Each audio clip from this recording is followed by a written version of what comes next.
It's been a while since my last update, and the weather has certainly kept me on my toes, with temperatures dropping to a frosty -10 to -15 degrees Celsius and a dusting of snow, which you'll see in the video later on. Progress was anything but easy.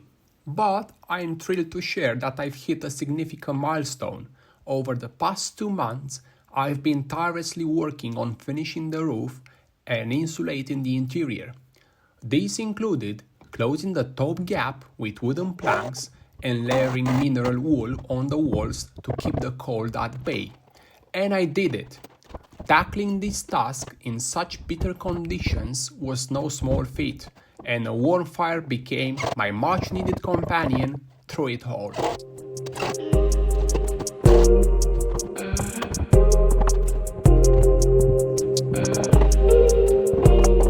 I want to be upfront about this journey.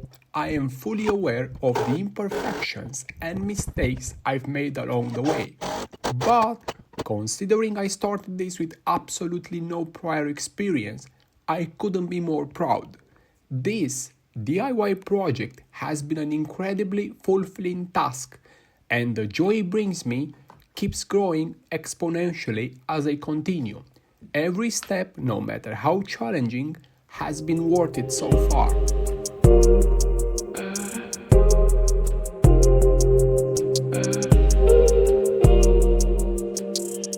Now that spring seems to be making an appearance, I've turned my attention to installing the windows.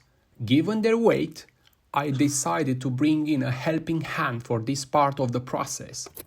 Alongside that, I've also been carefully working on polishing 2 long trees that will serve as a crucial support for the roof. These aren't just structural elements, they will add a natural and striking aesthetic touch to the design.